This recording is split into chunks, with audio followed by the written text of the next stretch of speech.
by mama nikdy nespravila. Vôbec ako sa opovažuješ osočovať moju rodinu. Okamžite ma pusti, chcem sa vrátiť domov do Toluky. Pusti ma! Pusti ma! Mama, prosím. Hneď ju odved domov. Pusti. Nech sa trochu upokojí. To bude dobré, dcerka. Poď. Ideme. O pár dní pôjdem na transplantáciu, ale predtým ešte musia urobiť dôkladné komplexné vyšetrenie. Mne už transplantáciu urobili. Boli to? Len trochu, ale postupne ti bude lepšie. To dúfam.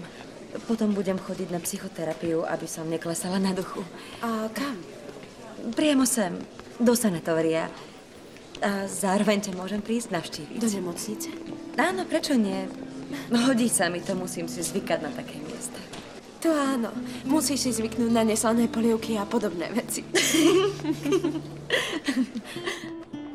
Vážne, keby si to videla, Pavla. Ani nevieš, ako pekne tam vyzerali moje drevorezby. Senior Ernesto a ostatní ich volajú sochy. Áno, super, to je bomba. Dokonca ma predstavili ako umelca, sochára.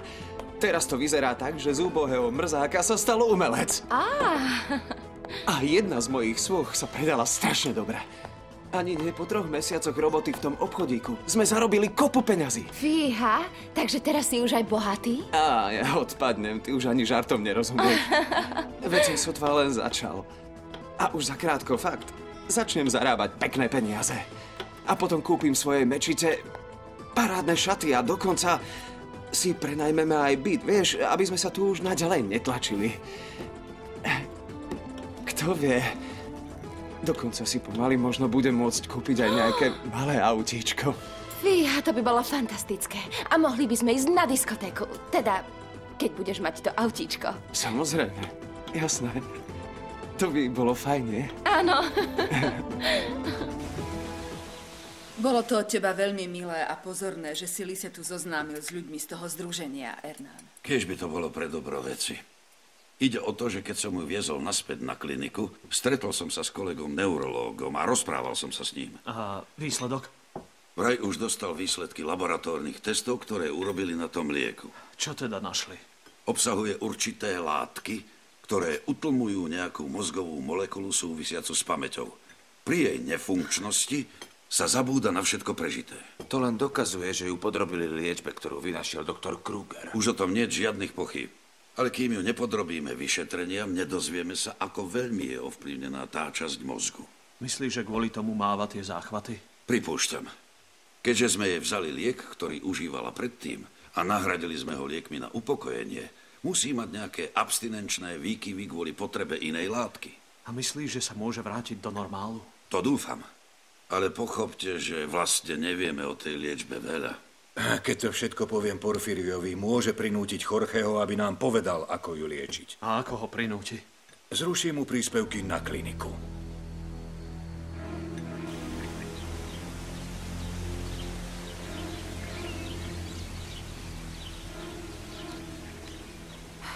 Prečo si nedokážem spomenúť na toto miesto? Ak je pravda to, čo mi hovoria, keď toto miesto pre mňa tak veľa znamenalo, mala by som si naň spomenúť. Ozaj, a na čo ochorel? Má rakovinu prostaty vo veľmi pokročilom štádiu. Áno. Tá choroba s ním pomaly skoncuje. Veľmi ho oslabila, ľahko sa mu rozbúcha srdce a nie je dosť silný na to, aby prijal zlú správu. Ale nemôžeme dovoliť ani to, aby tí ľudia dosiahli svoje. Okrem toho, Maria Jose je moja manželka. Milujeme sa a máme syna. To chápem, Alejandro. Zistím, čo budem môcť urobiť, dobre? Synček, keď sa znova zosobášite, tak začnete nový život od nuly. Keď ma nemôže ani cítiť, ako sa môže za mňa vydať? Pre ňu som podliek, ktorý ju vytrhol z jej sveta.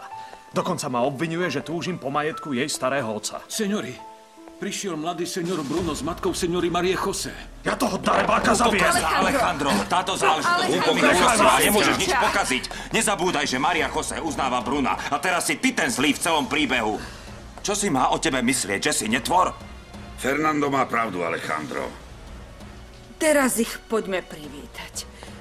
Prosím ťa, synček, nech ti ani nenapadne otvoriť ústa. Pekne ťa prosím.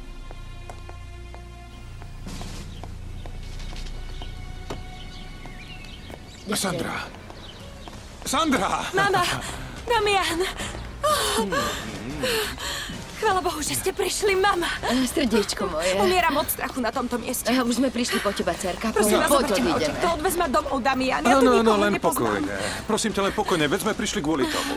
Ako ste sa dozvedeli, že som tu? Nuž, domysleli sme si, ale existuje jedna veľmi dôležitá vec, ktorú musíš vedieť. Nesmieš povedať, že sme sa spoznali v Španielsku, ale v Toluke. Prečo? Pretože Pretože je to tak vhodnejšie. Dôležité je, že teraz pôjdeme domov a to je všetko. Áno, prosím vás, odvezte ma odtiaľto. Pusť ju, Bruno! Prosím. Nedotýkaj sa jej, chceš so nedotýkaj sa mnou jej! odísť, takže do toho sa nemiešaj. Hovorím ti, pusť ju! Nechajte nás na pokoji. Damian ma len prišiel od vás vyslobodiť. Na čo čakáme? Poďme odtiaľto. Áno, Odtiaľto srdiečko, nikto neodíde, pokiaľ sa všetko nevyjasní. Si hulvát. Využívaš, že sme v tvojom dome, aby si sa presadil. Láska, upokoj sa, veď my sme sa neprišli hádať. Chceme ťa odviezť, láska moja, ale nebude to násilím, ale právom. Mama, predstavujem ti senioru Elenu Mirandovú Krugerovú. Je to Sandrina matka. Teší ma, senora. Aj mňa teší. Nemá význam, aby som vám predstavovala Alejandra. On sa už predstavil sám, ale ten veľký klamár sa predstavil iným menom. Kde berieš tú drzosť nazývať ma klamárom, keď veľmi dobre vie, že to nie je Sandra? Je to Maria Jose. Nie, ja som Sandra. Keď chcete ísť ďalej, nech sa páči. Ten človek musí byť bez kúska hanby v tele, keď sa sem prišiel ukázať po tom všetkom, čo urobil. Mám takú zlú predtuchu, že tu bude o chvíľu Božie dopustenie a to sa mi vôbec nepáči, Felipa. A senior Alejandro? Mladý senior Fernando ho požiadal, aby sa upokojila. Neviem, kde sa v ňom berie tá vyrovnanosť. A to je dobré, pretože by bol Bruna zabil, len čo ho uvidel. Bohu chovaj. Bože, nech do Bruna udrie blesk. Ale nie, radšej veru nie, nechcem sa rúhať, Bože. Alebo hoci čo iné. Pretože pokiaľ ten je nažive, v tomto dome nikdy nebude chvíľu pokoja. Ja. Doktor Plasencia, to je seniora Elena Krugerová. Teší ma, senora. Vaše meno mi je známe. Určite preto, lebo aj môj manžel je lekár. Emiliano. Nemyslela som si, že ťa tu stretnem. Tak vidíš, teraz sme už zostali prekvapení obidvaja. Áno. Mám návrh. Čo vy na to, keby sme si išli sadnúť? Ďakujem. Nebudeme túto záležitosť veľmi rozoberať. Asi si kladiete otázku, čo tu robíme. Presne tak.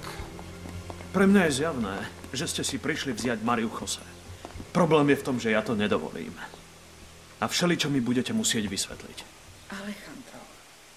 Bruno, pokračuj. Pred pár týždňami som chcel rozbehnúť jeden obchod v Toluke, ale podviedli ma, lebo som sa mal stať spoločníkom v jednej neexistujúcej firme. To je neuveriteľné, Bruno. Teraz je to nakoniec tak, že ty si bol obeťou podvodu, tomu nikto neuverí. Nechaj ho, nech pokračuje, Alex. Jediným spestrením môjho pobytu v Toluke bol fakt, že som tam spoznal dievča podobné Marii Jose. Zaľúbili sme sa do seba a všetko šlo veľmi dobre, kým sa neobjavil Alejandro a neuniesol ju v domnienke, že je to Maria Jose. Ja som nikoho neuniesol. Je to Maria Jose, je to moja žena. Nie, to je nedorozumenie. Dovolte mi, prosím, aby som vám to objasnila. Možno to neviete, ale ja som mala dvojičky. Bohužiaľ som nemohla ďalej žiť po boku svojho manžela. Chcela som pre svoje céry niečo lepšie. Uvažovala som, že odídem s obidvomi. Ale nakoniec som si mohla vziať so sebou len jednu. Len Sandru. Avšak ona podľahla drogám. Boli chvíle, keď som už o nej nevedela nič. Ani o nej, ani o Ulisesovi. Ulises Villaseñor? Áno. Potom sa ponúkol, že ju presvedčí, aby sa vrátila domov. Tak aj bolo. A jedného dňa prišli a hoci bola Sandra v kóme, vďaka môjmu manželovi a jeho liečbe sme ju zachránili. Pozrite, senora, ja viem len to, že Mariu Jose uniesli. Alejandro ju našiel a napriek tomu, že si chúďatko na nič nespomína, priviezol ju do jej skutočného domova. Nie. To rozhodne nie je Maria Jose, to je Sandra.